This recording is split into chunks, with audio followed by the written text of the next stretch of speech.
ಮಲಯಾಳಂ ಚಿತ್ರರಂಗದಲ್ಲಿ ಇಡೀ ಭಾರತದಲ್ಲಿ ಸಂಚಲನ ಉಂಟು ಮಾಡಿರುವಂತಹ ಏನು ಸೆಕ್ಸುವಲ್ ಹರಾಸ್ಮೆಂಟ್ ಹೇಮಾ ಕಮಿಟಿಯವರ ವರದಿ ಏನಿದೆ ಇದು ಇಡೀ ಭಾರತದ ಸಂಚಲನ ಉಂಟು ಮಾಡುತ್ತದೆ. ಈಗ ಕರ್ನಾಟಕ ಕನ್ನಡ ಚಿತ್ರರಂಗದಲ್ಲೂ ಕೂಡ ಫೈರ್ ಕಮಿಟಿ ಅಂದರೆ film industry for rights and equality ಸಂಸ್ಥೆಯವರು ಮುಖ್ಯಮಂತ್ರಿ ಸಿದ್ದರಾಮಯ್ಯ ಅವರಿಗೆ ಕನ್ನಡ ಚಿತ್ರೋದ್ಯಮದ ಸಂಬಂಧಪಟ್ಟಂತೆ ಕೂಡ ಒಂದು ಮನವಿಯನ್ನು ಮಾಡಿರುವಂಥದ್ದು. ನಿವೃತ್ತ ನ್ಯಾಯಾಧೀಶ ತನಿಖೆ ಮಾಡಬೇಕು ಅನ್ನೋ ಸಂಬಂಧಪಟ್ಟಂತೆ ಕೂಡ ಮನವಿ ಮಾಡಿರೋದು. ಸರ್, ಇದರ ಸಂಬಂಧಪಟ್ಟಂತೆ ಸಂಸ್ಥೆಯ ಕಾರ್ಯದರ್ಶಿ ಆದಂಥ ಚೇತನ್ ಅವರು ಮತ್ತು ನಟ ಕೂಡ ಅವರು ನಮ್ಮ ಜೊತೆ ಇದ್ದಾರೆ. ಸರ್, ಯಾಕೆ ಈ ಮುಖ್ಯಮಂತ್ರಿ ಸಿದ್ದರಾಮಯ್ಯ ಈ ಪತ್ರ ಬರೆಯುವಂಥ ಅವಶ್ಯಕತೆ ಬಂತು? 2017 ನಾವು ಫೈರ್ ಸಂಸ್ಥೆ ಶುರು ಮಾಡಿದಾಗ ನಮ್ಮ ಮುಖ್ಯ ಉದ್ದೇಶ ಒಂದು ಸಮಸಮಾನವಾದ ಒಂದು ಚಿತ್ರರಂಗ ಕಟ್ಟಬೇಕು, ಮಹಿಳೆಯರಿಗೆ ಗೌರವ ಘನತೆ ಕೊಡಬೇಕು ಅನ್ನೋದು ನಮ್ಮ ಅನೇಕ ಉದ್ದೇಶದಲ್ಲಿ ಅದು ಭಾಳ ಮುಖ್ಯ ಉದ್ದೇಶ ಆಯಿತು. ನಾವೇ 2017-18ರಲ್ಲಿ ಇಡೀ ದೇಶದಲ್ಲಿ ಮೊದಲನೇ ಚಿತ್ರರಂಗದ ಆಂತರಿಕ ದೂರು ಸಮಿತಿ ನಾವು ಶುರು ಮಾಡಿದ್ವಿ. ನಮಗೆ ಮೀಟು ನಡೆದಾಗ ಅದರಲ್ಲಿರೋ ಬಲಿಪಶುಗಳು ಮಹಿಳೆಯರು ಯಾರ್ಯಾರು ಮಾನಹಾನಿ ಈ ಗಂಡಸರತ್ತ ಮಾಡ್ತಾಯಿದ್ರು, ವಿಕ್ಟಮ್ ಬ್ಲೇಮಿಂಗ್, ವಿಕ್ಟಮ್ ಶೇಮಿಂಗ್ ಅನ್ನೋ ಒಂದು ರೀತಿ ಮೊದಲೇ ಬಲಿಪಶುಗಳು ಚಿತ್ರರಂಗದಲ್ಲಿ. ಅದರ ನಂತರ ಈ ಒಂದು ಅಧಿಕಾರದಲ್ಲಿರೋ ಪುರುಷ ಪ್ರಧಾನದ ಮನಸ್ಥಿತಿನಲ್ಲಿ ದ್ವೇಷದ ಮನಸ್ಥಿತಿ ಇರೋ ಗಂಡಸರು ಅವ್ರ ಮೇಲೆ ದಬ್ಬಾಳಿಕೆ ಮಾಡಿದಾಗ ಅವರಿಗೆ ನೈತಿಕ ಬೆಂಬಲ ಕೊಟ್ಟು ನಾವು ನಿಂತ್ವಿ. ಅದರ ಜೊತೆ ಅದೇ ಥರ ಚಿತ್ರರಂಗದಲ್ಲಿ ಕೇರಳದಲ್ಲೂ WCC ಅನ್ನೋದು ಶುರುವಾಗಿ ಅವರು ಕೂಡ ಮಹಿಳೆಯರಿಗೆ ಮತ್ತು ಈ ಒಂದು ಅನ್ಯಾಯದ ವ್ಯವಸ್ಥೆ ವಿರುದ್ಧ ಅವರು ನಿಂತ್ಕೊಂಡ್ವಿ. ನಮಗೆ ಇವತ್ತಿನ ದಿನ ಪ್ಯಾನ್ ಇಂಡಿಯನ್ ಫಿಲ್ಮ್ ಅಂದರೆ ಬರೀ ಬಾಕ್ಸ್ ಆಫೀಸ್ ಮಾತ್ರ ಅಲ್ಲ, ಪ್ಯಾನ್ ಇಂಡಿಯನ್ ನ್ಯಾಯನೂ ನಮ್ಗೆ ಬೇಕಾಗಿದೆ ಸಿನಿಮಾ ರಂಗದಲ್ಲಿ. ಸೊ ಕೇರಳದಲ್ಲಿ ನಮ್ಗೆ ಭಾಳ ಮುಖ್ಯವಾಗಿ ಆ ಪ್ಯಾನ್ ಇಂಡಿಯನ್ ನ್ಯಾಯ, ಅವರು ಅಲ್ಲಿ WCC ಅಲ್ಲಿರೋರು ಹೋರಾಟ ಮಾಡಿದಾಗ, ಅಲ್ಲಿರೋರು ಒತ್ತಡ ಮಾಡಿದಾಗ ಆ ಸರ್ಕಾರ, ಪಿನರಾಯಿ ವಿಜಯನ್ ಸರ್ಕಾರ, ಕೇರಳ ಸರ್ಕಾರ ಅವರು ಅದನ್ನು ನಾವು ಮಾಡಬೇಕು ಅಂತ ಒಂದು ಸ್ಯಾಂಕ್ಷನ್ ಮಾಡಿದ್ರು. ಹೌದು, 5 ವರ್ಷ ತಡ ಆಗಿದೆ, ಆದರೆ ಇನ್ಯಾವ ಸರ್ಕಾರನೂ ಇದನ್ನು ಮಾಡಿಲ್ಲ. ನಮ್ಮ ಕರ್ನಾಟಕ ಸರ್ಕಾರಗಳು ಯಾವುದೂ ಈ ಥರದ್ದು ಒಂದು ಕಮಿಟಿ ರಿಪೋರ್ಟ್ ಮಾಡಿಲ್ಲ.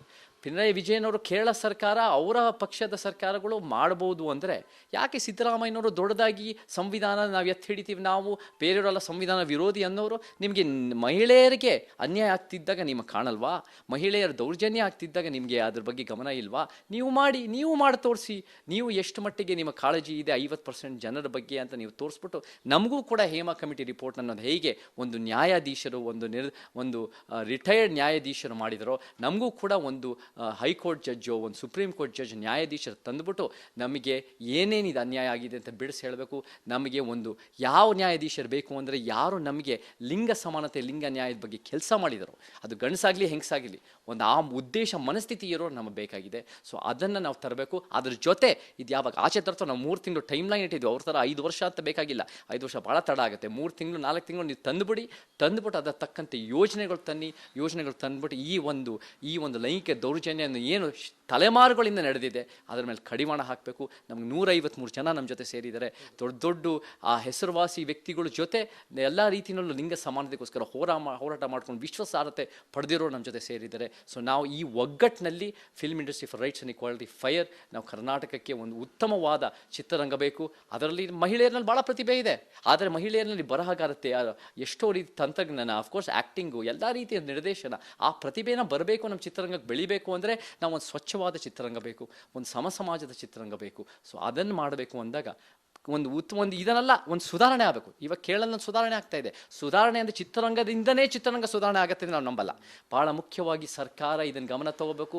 ಯಾರಿಂದ ನಾವು ಉತ್ತಮ ಸಮಾಜ ಅಂತ ಅವರು ಬಣ್ಣದ ಭಾಷಣಗಳು ಮಾಡ್ತಾರೋ ಅವರಿಂದ ನೀವು ಉತ್ತಮವಾದ ಕೆಲಸಗಳು ನಾವು ನಿರೀಕ್ಷೆ ಮಾಡ್ತೀವಿ. ಈಗ ನೀವು ಕೊಟ್ಟಿರುವಂಥ ಮನವಿ ಪತ್ರದಲ್ಲಿ 153 ಜನ ಹೆಸರಿದೆ. ಅದರಲ್ಲಿ ದಿಗಂತ್ ಅಂತಿದೆ, ಸುದೀಪ್ ಅಂತಿದೆ, ಸುಮಾರು ಜನ ಇದ್ದಾರೆ. ಇವರೆಲ್ಲರೂ ಕೂಡ ಈ ಒಂದು ನಿಮ್ಮ ಒಂದು ಹೋರಾಟ ಅಂತ ಹೇಳ್ಬೋದು ಅಥವಾ ನಿಮ್ಮೊಂದು ಮನವಿಗೆ ಬೆಂಬಲ ಕೊಟ್ಟಿದ್ದಾರೆ. ಯಾರು ಪ್ರಮುಖ ಆಕ್ಟರ್ಗಳು ಯಾರಿದ್ದಾರೆ ಇದರಲ್ಲಿ ಅಂತ? ನಮಗೆ ಇದರಲ್ಲಿ ಭಾಳ ಮುಖ್ಯವಾಗಿ ಅನೇಕ ಆ್ಯಕ್ಟರ್ಗಳಿದ್ದಾರೆ. ಅದರ ಜೊತೆ ಬೇರೆ ತಂತ್ರಜ್ಞರು ಅಂತ, ಅದ್ರ ಜೊತೆ ಬೇರೆ ಪತ್ರಕರ್ತರು, ಹೋರಾಟಗಾರತಿಯರು, ಪ್ರೊಡ್ಯೂಸರ್ಸ್ಗಳು, ಯಾರ್ಯಾರು ನಮಗೆ ಒಂದು ಈ ಲೈಂಗಿಕ ದೌರ್ಜನ್ಯನ ಕಿತ್ತಾಕ್ಬೇಕು ಅವರೆಲ್ಲ ನಿಂತಿದ್ದಾರೆ. ಸೊ ನಮಗೆ ನೀವು ಯಾರನ್ನಾದ್ರು ಕೇಳ್ತೀರ, ನೀವು ಖಂಡಿತ ಅವ್ರ ಹತ್ರ ಮಾತಾಡಿ. ನೀವು ಅವ್ರ ಹತ್ರ ಇದೆ ನಮ್ಮ ಜೊತೆ ನಮ್ಮ ಫೈರ್ ಸಂಸ್ಥೆಯಲ್ಲಿ ಗಟ್ಟಿಯಾಗಿ ನಿಂತಿರೋರು ಯಾರ್ಯಾರು 2017-18ರಲ್ಲಿ ಲೈಂಗಿಕ ದೌರ್ಜನ್ಯದ ವಿರುದ್ಧ ಗಟ್ಟಿಯಾಗಿ ಒಂದು ಯೋಧರಾಗಿದ್ದರು. ಇವರೆಲ್ಲ ಸಿನಿಮಾ ಇಂಡಸ್ಟ್ರಿಯಲ್ಲಿ ಹೆಸರುವಾಸಿ ಪ್ರತಿಭಾವಂತ ನಟಿಯರು. ಆದರೆ ಅಂಥವ್ರು ಭಾಳ ಜನ ಇದ್ದಾರೆ. ಆದರೆ ಅದಕ್ಕಿಂತ ಮೀರಿ ಇವರು ಅನ್ಯಾಯದ ವ್ಯವಸ್ಥೆ ವಿರುದ್ಧದ ಯೋಧರು, ಸಿಪಾಯಿಗಳು, ಇಂಥವ್ರು ನಿಂತ್ಕೊಂಡು ಫೈಟ್ ಮಾಡಿದ್ದಾರೆ. ಸೊ ಅಂಥವರು ಸಹ ನಮ್ಮ ಜೊತೆ ಇದ್ದಾರೆ. ಸೊ ನಮಗೆ ಭಾಳ ಜನ ಇದ್ದಾರೆ. ಎಲ್ಲರೂ ಬೇರೆ ಬೇರೆ ಬೇರೆ ಮಟ್ಟದಲ್ಲಿ ಒಂದು ಅನ್ಯಾಯದ ವ್ಯವಸ್ಥೆನ ಖಂಡಿಸಿದ್ದಾರೆ. ಸೊ ನಮ್ಗೆ ಇದನ್ನು ಈ ಒಂದು ಜಾಗೃತಿ ಮುಖಾಂತರ ಇನ್ನೂ ನಾಳೆ ದಿನ ಜಾಸ್ತಿ ಹೆಚ್ಚಾಗಿ ಈ ಒಂದು ವಿರೋಧ ಬರಬೇಕು. ಮತ್ತು ನಮಗೆ ನಾವು ಏನು ನಿರೀಕ್ಷೆ ಮಾಡ್ತೀವಿ ಅಂದರೆ, ಮುಖ್ಯಮಂತ್ರಿ ಸಿದ್ದರಾಮಯ್ಯನವರು ನಾವು ನೋಡಿದ್ದೀವಿ, ಅವರು ಸಿನಿಮಾ ರಂಗದಲ್ಲಿ ಯಾವುದಾದ್ರು ಇನ್ವಾಲ್ವ್ ಆದರೆ ಅವರ ಜಾತಿಯ ಯಾವುದೋ ಒಂದು ಸಿನಿಮಾ ಸ್ಟಾರ್ ಸಿನಿಮಾಗೆ ಹೋಗಿ ಪ್ರಚಾರ ಮಾಡೋದು ನೋಡಿದ್ದೀವಿ. ಆದರೆ ಅದಕ್ಕಿಂತ ಹೆಚ್ಚಾಗಿ ಮಹಿಳೆಯರಿಗೆ ಭಾಳ ಅನ್ಯಾಯ ಆಗ್ತಾ ಇದೆ, ಅದಕ್ಕೆ ಕಡಿವಾಣ ಹಾಕ್ತಾರೆ ಅಂತ ನಂಬಿಕೆ ಇದೆ ಅಂತ. ಹಿಂದೆ ಮೀಟು ಪ್ರಕರಣ ಬಂದಾಗ ಕೂಡ ಸಾಕಷ್ಟು ಸಂಚಲನ ಉಂಟಾಗಿತ್ತು. ಮತ್ತು ಈ ಸಂಬಂಧಪಟ್ಟಂತೆ ಕೂಡ ಅವಾಗ ಆ ತನಿಖೆ ಆದಾಗ ಕೂಡ ನಿಮ್ಗೆ ಏನು ಬಂದಿದೆ ಅನ್ನೋದು ಕೂಡ ಜಸ್ಟಿಸ್ ಅನ್ನೋದು ಗೊತ್ತಾಗಿದೆ. ಸೊ ಈಗ ನೀವೇನು ಎಕ್ಸ್ಪೆಕ್ಟ್ ಮಾಡ್ತಾ ಇದ್ದೀರಾ ಮತ್ತು ಏನು ನಿಮ್ಗೆ ಡೌಟ್ಸ್ ಇದೆ? ನಮಗೆ ಭಾಳ ಮುಖ್ಯವಾಗಿ ಒಂದು ಏನು ಹೇಮಾ ಕಮಿಟಿ ರಿಪೋರ್ಟ್ ಅನ್ನೋದು ಒಂದು ಸರ್ಕಾರದಿಂದ ಸ್ಯಾಂಕ್ಷನ್ ಆಗಿ ಒಂದು ಗವರ್ಮೆಂಟ್ ಬೇಸ್ಡು ಒಂದು ಇನ್ಡೆಪ್ತು ಜಸ್ಟಿಸ್ ಅದನ್ನು ಮಾಡಿ 5 ವರ್ಷ ತೊಗೊಂಡಿದ್ರು. ನಮ್ಗೆ ಅದನ್ನೇ ಒಂದು 3-4 ತಿಂಗಳಲ್ಲಿ ನೀವು ಅದನ್ನು ನಮ್ಗೆ ನ್ಯಾಯ ಒದಗಿಸ್ಕೊಡಿ. ಅದನ್ನು ರೆಡಿ ಮಾಡಿ ನಮ್ಗೆ ಏನೇನು ಇನ್ವೆಸ್ಟಿಗೇಷನ್ ಫಸ್ಟು ನಮಗೆಲ್ಲ ಗೊತ್ತಿದೆ ಸತ್ಯಗಳು.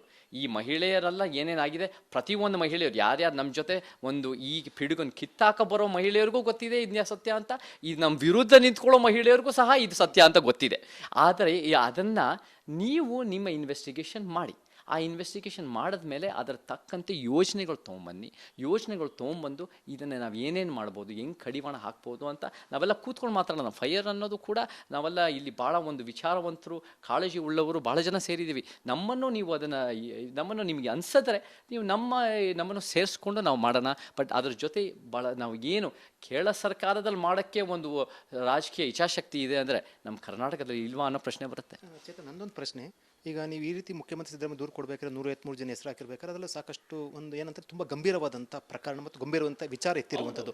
ಈ ನಿಮಗೆ ಯಾರಾದರೂ ಕೂಡ ಸೆಕ್ಷುವಲ್ ಹ್ಯಾರಸ್ಮೆಂಟ್ ಸಂಬಂಧಪಟ್ಟಂತೆ ಏನಾದರೂ ಕೂಡ ಅಥವಾ ಏನೋ ದೂರ ಅನ್ನೋದಕ್ಕಿಂತ ಏನಾದರೂ ಆ ಥರ ಏನಾದರೂ ಕೂಡ ನಿಮ್ಮ ಹತ್ರ ಅಭಿಪ್ರಾಯವನ್ನು ವ್ಯಕ್ತಪಡಿಸಿದ್ದಾರೆ ಈ ರೀತಿ ಆಗಿದೆ ಕನ್ನಡ ಚಿತ್ರೋದ್ಯಮ ಅಂತ? ಖಂಡಿತ. ನನಗೆ ಭಾಳ ಜನ ಮಹಿಳೆಯರು, ನಟಿಯರು, ಮತ್ತು ನಾವು ಕೂಡ ICC ಮಾಡಿದಾಗ ಬರೀ ನಟಿಯರಷ್ಟೇ ಅಲ್ಲ, ಎಷ್ಟೋ ಜನ ಒಕ್ಕೂಟದಲ್ಲಿರೋ ಕಾರ್ಮಿಕ ಮಹಿಳೆ, ಹೇರ್ ಡ್ರೆಸ್ಸರ್ಸ್ಗಳು, ಅನೇಕ ರೀತಿಯಲ್ಲಿ ಇದು ನಾವು ನಡೆದಿದೆ.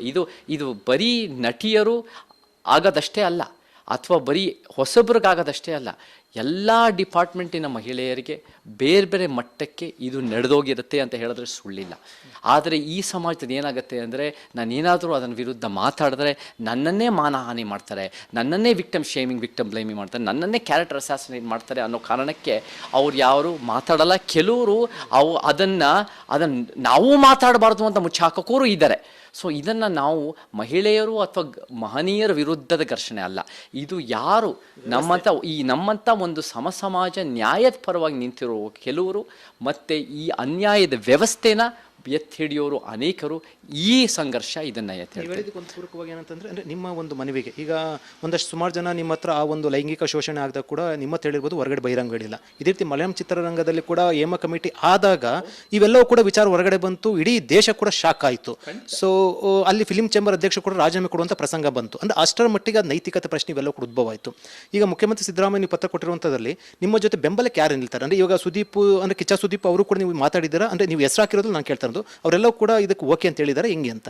ನಾವು ಹೆಸರು ಹಾಕೋಗಿ 153 ಜನ ಪ್ರತಿಯೊಬ್ಬರು ನಮ್ಮ ಫೈರ್ ಟೀಮಿಂದ ಅವ್ರಿಗೆ ಬೆಂಬಲ ತೊಗೊಂಡು ಅವ್ರಿಗೆಲ್ಲ ಮಾಹಿತಿ ಕೊಟ್ಟು ಅವ್ರು ಹಾಕಿದ್ದೀವಿ.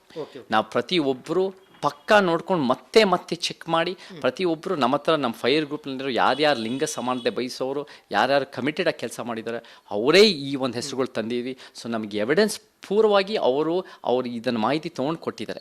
ಇವಾಗ ಎಷ್ಟು ಮಟ್ಟಿಗೆ ಈ ವ್ಯಕ್ತಿಗಳು ಮಾತಾಡ್ತಾರೋ ಇಲ್ವೋ ಅದು ಅವರ ವೈಯಕ್ತಿಕ ಇಷ್ಟಕ್ಕೆ ಬಿಟ್ಟಿದ್ದು, ಅವರ ವಿವೇಚನೆಗೆ ಬಿಟ್ಟಿದ್ದು. ಅವರು ಮಾತಾಡಿಲ್ಲ ಅಂದಿದ ತಕ್ಷಣ ಅವ್ರು ನಮ್ಮ ಜೊತೆ ಬೆಂಬಲವಾಗಿ ಇತ್ತಿಲ್ಲ ಅಂತ ನಾವು ಹೇಳೋಕ್ಕಾಗಲ್ಲ. ಸೊ ನಮಗೆ ಎಷ್ಟೋ ಸಲ ಜಾಗೃತಿ ಹೋಗ್ತಾ ಮೂಡುತ್ತೆ, ಎಷ್ಟೋ ಜನರಿಗೆ ಒಂದು ರೀತಿ ಈ ವಿಚಾರಗಳು ಪ್ರಸ್ತಾಪ ಮಾಡುವಷ್ಟು ವಿಚಾರ ಇಲ್ಲದೆ ಇರ್ಬೋದು, ಧೈರ್ಯ ಇಲ್ಲದೆ ಇರ್ಬೋದು, ಆದರೆ ಕಾಳಜಿ ಖಂಡಿತ ನಮ್ಮೆಲ್ಲರೂ 153 ಜನ ಪ್ರತಿಯೊಬ್ಬರಲ್ಲೂ ಇದೆ. ಸೊ ನಾವು ಅದನ್ನು ಗಟ್ಟಿಯಾಗಿ ನಮ್ಮ ಜೊತೆ ಬೆಂಬಲವಾಗಿ ನಿಂತಿದ್ದಾರೆ ಅಂತ ಖಂಡಿತ ಮತ್ತೆ ಹೇಳ್ತೀನಿ. ಒಂದು ವೇಳೆ ಏನಾದರೂ ಮುಖ್ಯಮಂತ್ರಿಗಳು ಅಥವಾ ಸರ್ಕಾರ ಏನಾದರೂ ಕೂಡ ರಿಟೈರ್ಡ್ ಜಡ್ಜು ಅಥವಾ ಜಡ್ಜು ನೇತೃತ್ವದಲ್ಲಿ ಏನಾದರೂ ಕೂಡ ಸಮಿತಿ ರಚನೆ ಮಾಡಿದ್ರೆ ಬಹುಶಃ ಮಲಯಾಳಂ ರೀತಿಯಲ್ಲೂ ಕೂಡ ಇಲ್ಲೂ ಕೂಡ ಒಂದಷ್ಟು ಈ ಒಂದು ಪ್ರಕರಣ ಹೊರಗಡೆ ಬರುತ್ತೆ ಅಂತ ಅನ್ಸುತ್ತಾ? ನಮಗೆ ಎಲ್ಲ ಒಂದು ರೀತಿ ಇದು ಸೆನ್ಸೇಷನಲೈಸ್ ಆಗೋದು ನಮ್ಮ ಉದ್ದೇಶ ಅಲ್ಲ. ಸಿಸ್ಟಮ್ ಸರಿ ಹೋಗುವಂಥದ್ದು, ನಮಗೆ ಸುಧಾರಣೆ ಆಗಬೇಕು. ನಮಗೆ ಇವ್ರು ಹಿಂಗೆ ಮಾಡಿದ್ದಾರೆ, ಅವ್ರು ಹಿಂಗೆ ಮಾಡಿದ್ದಾರೆ ಅಂತ ಮೀಡಿಯಾದಲ್ಲಿ ದೊಡ್ಡ ಹೆಸರುಗಳು ಆಚೆ ಬರೋದು ನಮ್ಮ ಉದ್ದೇಶ ಅಲ್ಲ. ಕಾಳಜಿನೂ ಅಷ್ಟೇ, ಸಿಸ್ಟಮ್ ಸರಿ ಹೋಗುತ್ತೆ, ಆ ರೀತಿ ಬರುತ್ತೆ ಅಂತ ಅನ್ಸುತ್ತಾ ನಮಗೆ ICC ಶುರು ಮಾಡಿದಾಗ ನಾವು ಮುಖ್ಯವಾಗಿ ಅನಾನಮಸ್ ಆಗಿ ನಾವು ಚಿತ್ರರಂಗದಲ್ಲಿ ಸರಿಪಡಿಸಬೇಕು ಅಂತ ಅದಕ್ಕೆ ಆಂತರಿಕ ದೂರ ಸಮಿತಿ ಅಂತ ಶುರು ಮಾಡಿದ್ದು.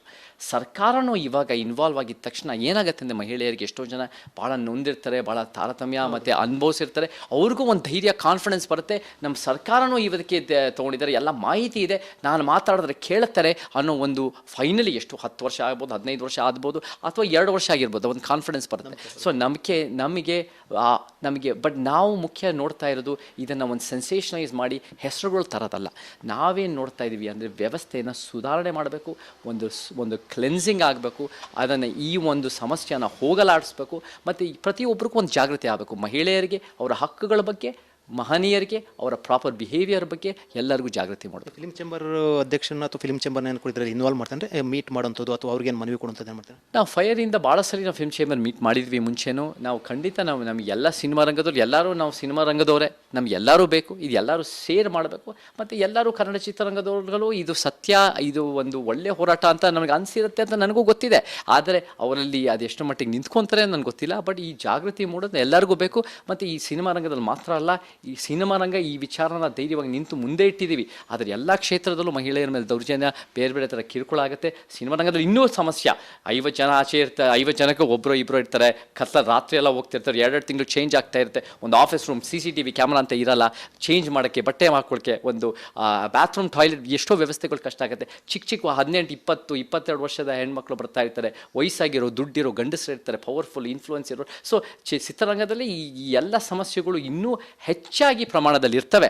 ಆದರೆ ಇದು ಸಿನಿಮಾ ರಂಗದ ಮಾತ್ರ ಸಮಸ್ಯೆ ಅಲ್ಲ. ಬಟ್ ನಾವು ಸಿನಿಮಾ ರಂಗದವರಾಗಿ ಒಂದು ಮುಖ್ಯವಾಗಿ ನಾವು ಒಂದು ಮುಂಚೂಣಿಯಲ್ಲಿ ನಿಂತು ಇದನ್ನು ಬದಲಾಯಿಸ್ತೀವಿ. CMಗೆ ಪರ್ಸನಲ್ ಭೇಟಿ ಮಾಡಿ ಕೊಟ್ಟರು ಅಥವಾ ಯಾವ ರೀತಿ ಮಾಡಿದ್ರು ಸರ್? ನಾವು CMಗೆ ಮತ್ತು Lakshmi Hebbalkar women and child welfare ಮಿನಿಸ್ಟರ್ಗೆ ನಾವಿಬ್ಬರಿಗೂ ನಾವು ಭೇಟಿ ಮಾಡೋಕ್ಕೆ ನಾವು ಪ್ಲ್ಯಾನ್ ಮಾಡ್ತಾ ಇದ್ದೀವಿ. ನಮ್ಮ ಪ್ರೆಸಿಡೆಂಟ್ ಅವರು ಇವಾಗ ಸದ್ಯಕ್ಕೆ ದೇಶದಲ್ಲಿ ಇಲ್ಲ. ಅವರೆಲ್ಲ ಬಂದ ಮೇಲೆ ನಾವೆಲ್ಲ ಜೊತೆಗೆ ನಿಂತ್ಕೊಂಡು ಇದೆಲ್ಲ ಒಗ್ಗಟ್ಟಾಗಿ ಒಂದು ಯಾರ್ಯಾರು ನಮ್ಮ ಜೊತೆ ನಿಂತಿದ್ರೋ ಒಂದು ಡೆಲಿಗೇಷನ್ ಆಗಿ ಹೋಗುತ್ತೆ. ನಮ್ಮೆಲ್ಲ ಪ್ಲ್ಯಾನ್ ಇದೆ. ಅದನ್ನು ಪ್ಲ್ಯಾನ್ ಮಾಡ್ಕೊಂಡು ಹೋಗ್ತಾ ದಿನಗಳಲ್ಲಿ ಹೇಳ್ತೀವಿ, ನಿಮ್ಮ ಮಾಧ್ಯಮದವ್ರಿಗೂ ಹೇಳ್ತೀವಿ. ಕೊನೆಯ ಪ್ರಶ್ನೆ, ಸೆಕ್ಷುವಲ್ ಹ್ಯಾರಸ್ಮೆಂಟ್ ಸಂಬಂಧಪಟ್ಟಂತೆ ತಮಗೆ ಎಷ್ಟು ಮಂದಿ ದೂರುಗಳು ಅಥವಾ ಆ ರೀತಿ ಒಂದು ನೋವನ್ನು ತೋಡ್ಕೊಂಡಿರುವಂಥದ್ದು ಯಾವ ರೀತಿ ಅಂತ? ನಮಗೆ ನೋಡಿ, ICC ಮಾಡಿದಾಗ ಅನೇಕ ಮಹಿಳೆಯರು ಅವರ ಸಮಸ್ಯೆಗಳು ಹೇಳ್ಕೊಂಡ್ರು. ಪ್ರತಿಯೊಂದು ಸಮಸ್ಯೆಯೂ ಅದರದ್ದೇ ಆದ ಕಾಂಟೆಕ್ಸ್ಟ್ನಲ್ಲಿ ಅದರದ್ದೇ ಆದ ವಿಶೇಷತೆ ಇತ್ತು, ಅದರದ್ದೇ ಆದ ಒಂದು ಗ್ರಾವಿಟಿ. ಅಂದರೆ ಎಷ್ಟೋ ಒಂದೊಂದು ಬೇರೆ ಬೇರೆ ಮೇಲೆ ಬೀಳೋದು ಇರುತ್ತೆ, ಒಂದು ಬೇರೆ ಬೇರೆ ಥರ ದುಡ್ಡು ಕೊಡಲ್ಲ, ನೀನು ಇದು ಮಾಡಲಿಲ್ಲ ಅಂತ ಇರುತ್ತೆ. ಒಂದೊಂದು ಬೇರೆ ಬೇರೆ ಒಂದೊಂದು ಕಾಂಟೆಕ್ಸ್ಟ್ ಒಂದೊಂದು ಇರುತ್ತೆ. ಒಟ್ಟಿನಲ್ಲಿ ಎಲ್ಲನೂ ಒಂದೇ ಥರ ಹರಾಸ್ಮೆಂಟ್ ಅಲ್ಲ, ನಾವು ಕೇಸ್ ಬೈ ಕೇಸ್ ನೋಡಬೇಕು. ಆ ಥರ ವಿವೇಚನೆಯಲ್ಲಿ ನೋಡಿಕೊಂಡು ಆ ಥರ ಒಂದು ಡಿಸರ್ನಿಂಗ್ ಆಗಿ ನೋಡೋ ಮನಸ್ಥಿತಿಗಳು ನಮಗೆ ಬೇಕು. ಎಲ್ಲದೂ ಒಂದೇ ಮಟ್ಟದಲ್ಲಿ ಹರಾಸ್ಮೆಂಟ್ ಅಂತ ನಾವು ಹೇಳ್ತಾ ಇಲ್ಲ. ಆಮೇಲೆ ಇವತ್ತಿನ ದಿನ ಅದು ಬೇರೆ ಬೇರೆ ರೂಪರೇಷೆಗಳಲ್ಲಿ ಬರುತ್ತೆ. ಅದು ನೇರವಾಗಿ ಹೇಳದೇ ಇದ್ರೂ ಒಂಥರ ಯಾರಿಗೂ ಹೇಳಿಸ್ಕೊಡೋದು, ಯಾರೋ ಮುಚ್ಚುಮರೆ ಹೇಳೋದು. ಸೊ ಇವಾಗ ನಾವು ಇದನ್ನೆಲ್ಲ ಅಕ್ನಾಲೇಜ್ ಮಾಡಿಕೊಂಡು ಇದೆಲ್ಲ ಈ ಕಾಂಟೆಕ್ಸ್ಟಿಗೆ ಇದೆಲ್ಲ ಹೊರಗೆ ಬರಬೇಕು. ಬಟ್ ನಮಗೇನೇ ಬೇಕಾದರೂ ಸರ್ಕಾರದಿಂದ ಒಂದು ರಿಪೋರ್ಟ್ ಬೇಕು. ಆ ರಿಪೋರ್ಟ್ ಮುಖ್ಯಮಂತ್ರಿ ಸಿದ್ದರಾಮಯ್ಯನವರು, ಲಕ್ಷ್ಮೀ ಹೆಬ್ಬಾಳ್ಕರ್ ಅವರು, ಯಾರ್ಯಾರಿಗೆ ಸಂವಿಧಾನದ ಬಗ್ಗೆ, ಮಹಿಳೆಯರ ಬಗ್ಗೆ ಕಾಳಜಿ ಇದೆಯೋ ಅವರೆಲ್ಲರೂ ಇದನ್ನು ಎತ್ತಿ ಹಿಡಿತಾರೆ ಅಂತ ನನ್ನ ನಂಬಿಕೆ ಇದೆ. ಇದು ದೊಡ್ಡ ಡಾಕ್ಟರ್ಗಳು ಅಥವಾ ಆಕ್ಟರ್ಸ್ಗಳೆಲ್ಲ ಕೂಡ ಇದಕ್ಕೆ ಬೆಂಬಲ ವ್ಯಕ್ತಪಡಿಸ್ತಾರೆ ಅಂತ ಅನ್ಸುತ್ತೆ ತಮಗೆ? ನನಗೆ ಖಂಡಿತ ಯಾರ್ಯಾರು ನಮಗೆ ನೋಡಿ, ನಮಗೆ ದೊಡ್ಡ ಆ್ಯಕ್ಟರ್ಸು, ಯಾರು ದೊಡ್ಡವರು ಸಣ್ಣವರು ಅಂತ ನಾವು ನೋಡಲ್ಲ. ನಾವು ನೋಡ್ತೀವಿ ಅಂದರೆ ಎಲ್ಲ ಒಂದು ಕಾಳಜಿ ಇರೋ ಪ್ರತಿಯೊಬ್ಬ ಮನುಷ್ಯರು ಇದಕ್ಕೆ ಬೆಂಬಲ ಸೂಚಿಸ್ತಾರೆ. ಇವತ್ತು ನಾಳೆ ಬಂದೇ ಬರುತ್ತೆ. ಮತ್ತು ಇವಾಗಲೇ ನಮ್ಗೆ 2017-18ಗಿಂತ ಇವಾಗ ದೊಡ್ಡ ಮಟ್ಟಕ್ಕೆ 153 ಜನ, ಆಮೇಲೆ ಇನ್ನೂ ನಮಗೆ ಎಷ್ಟು 106 ಜನ. ನಾವು ಒಂದು 2 ದಿನ ಜಾಸ್ತಿ ಮಾಡಿದ್ದು, ನಾವು ತೊಗೊಂಡಿದ್ದು ಒಂದೇ ದಿನದಲ್ಲಿ. ಇನ್ನೂ 1-2 ದಿನ ಮಾಡಿದ್ರೆ ನಾವು 500-600 ಜನ ಹೆಚ್ಚಾಗಿ ಬರ್ತಾಯಿತ್ತು. ಸೊ ನಮಗೆ ಎಲ್ಲ ಕ್ಷೇತ್ರಗಳಿಂದ ಇದು ಸಪೋರ್ಟ್ ಬರ್ತಾ ಇದೆ. ಇದು ಹೋಗ್ತಾ ಜಾಗೃತಿ ಆಗ್ತಾ ಇದೆ. ಇದು ಮತ್ತು ಜಾಸ್ತಿ ಜನ ಬಂದಷ್ಟು ಇನ್ನೂ ಜನರಿಗೆ ಒಂದು ಆತ್ಮವಿಶ್ವಾಸ ಬರುತ್ತೆ, ಒಂದು ಧೈರ್ಯ ಬರುತ್ತೆ, ಎಲ್ಲರೂ ಸೇರ್ತಾರೆ. ಅಂದರೆ ನಿಮಗೆ ಒಂದಷ್ಟು ದೂರುಗಳು ಅಥವಾ ಮನವಿ ಬಂದ ನಂತರ ಅದರ ಆಧಾರದ ಮೇಲೆ ಈ ರೀತಿ ಒಂದು ಆಲೋಚನೆ ಬಂದು ಮುಖ್ಯಮಂತ್ರಿ ಅಥವಾ ಸರ್ಕಾರದಿಂದ ಈ ರೀತಿ ತನಿಖೆ ಮಾಡಬೇಕು ಅಂತ ಆ ರೀತಿ ಮಾಡಿದ್ರೆ? ಇಲ್ಲ, ನಮಗೇನಾಯಿತು ಅಂದರೆ ನಮಗೆ ಭಾಳ ವರ್ಷಗಳಿಂದ ಇದನ್ನು ಮಹಿಳೆಯರು ಮತ್ತು ಇದನ್ನು ಅನುಭವಿಸಿರೋರು ನಮಗೆ ಹೇಳ್ತಾ ಇದ್ರು. ನಾನು ಯಾವಾಗ ಬೇರೆ ಬೇರೆ ಕಡೆ 2014-15 ಆ ಟೈಮ್ನಲ್ಲಿ ಸಿನಿಮಾ ರಂಗದಲ್ಲಿ 13ನಲ್ಲಿ ಗಂಡಸ ಹತ್ರ ಮಾತಾಡಿದ ಅವರು ಡಿನೈ ಮಾಡೋರು, ಇದೇನು ಇಲ್ಲ ಅಂತ ಹೇಳೋರು. ಇವಾಗ ಏನು ಇಲ್ಲ ಅಂದರೆ ಅದನ್ನು ಸರಿಪಡಿಸೋ ಪ್ರಶ್ನೆ ಬರಲ್ಲ. ಇವಾಗ ನೀವು ಇದೆ ಅಂತಾಗಲೇ ಸರಿಪಡಿಸೋ ಪ್ರಶ್ನೆ. ಸೊ ಅದನ್ನು ಡಿನೈ ಮಾಡಿಬಿಟ್ರೆ ಅದನ್ನು ಮುಚ್ಚಿ ಹಾಕ್ಬಿಟ್ಟು ಅದರಾಗದೇ ಬೆಳೀತಾ ಇರುತ್ತೆ. ಸೊ ನಾವು ನಮ್ಮ ಸಂಸ್ಥೆ ಕಟ್ಟಿ ನಾವು ಅದನ್ನು ಜಾಗೃತಿ ಮೂಡಿಸಿ ಅದನ್ನು ಬದಲಾಯಿಸಬೇಕು ಅಂತ ಮಾಡಿದ್ದು. ಬಟ್ ನಮಗೆ ಇದನ್ನು ನಮ್ಮ ಗವರ್ಮೆಂಟಿಂದ ಸಪೋರ್ಟ್ ಬೇಕಾಗುತ್ತೆ. ಸೊ ಅದನ್ನು ನಾವು ಬರುತ್ತೆ ಅಂತ ನಾವು ನಿರೀಕ್ಷೆ ಮಾಡ್ತೀವಿ. ಇದು ಚೇತನ್ ವರ್ಮ ಹೇಳಿಕೆ. ಅವ್ರು ಹೇಳ್ತಾ ಇರುವಂಥ ಈ ಶೀಘ್ರದಲ್ಲಿ ಮುಖ್ಯಮಂತ್ರಿ ಸಿದ್ದರಾಮಯ್ಯ ಮತ್ತು ಲಕ್ಷ್ಮೀ ಹೆಬ್ಬಾಳ್ಕರ್ ಅವ್ರನ್ನ ಭೇಟಿ ಮಾಡಿ ತನಿಖೆ ಸಮಿತಿ ರಚನೆ ಮಾಡಬೇಕಂತ ಆಗ್ರಹ ವ್ಯಕ್ತಪಡಿಸ್ತೀವಿ ಅಂತ ಹೇಳಿರುವಂಥ ಜೊತೆಗೆ ಒಂದಷ್ಟು ದೂರುಗಳು ಬಂದ ಹಿನ್ನೆಲೆಯಲ್ಲಿ ನಾವು ಈ ನಿರ್ಧಾರಕ್ಕೆ ಬಂದಿರುವಂಥದ್ದು. ಇದು ಯಾವುದೇ ಸೆನ್ಸೇಷನ್ ಮಾಡೋದಕ್ಕೆಲ್ಲ ಒಂದು ವ್ಯವಸ್ಥೆಯನ್ನ ಸರಿಪಡಿಸೋದಕ್ಕಂತ ಹೇಳಿರುವಂಥದ್ದು. ನೋಡಬೇಕು ಸರ್ಕಾರ ಇದಕ್ಕೆ ಸಂಬಂಧಪಟ್ಟಂತೆ ಸಮಿತಿಯನ್ನು ರಚನೆ ಮಾಡಿ ಇದಕ್ಕೆ ಒಂದು ತಾರ್ಕಿಕ ಅಂತ್ಯಕ್ಕೆ ಕಾಣ್ತಾರಂತ ನೋಡಬೇಕಾಗಿದೆ. ಕ್ಯಾಮರಾ ಪರ್ಸನ್ ಶಿವ ಜೊತೆ ವಿಜಯ್.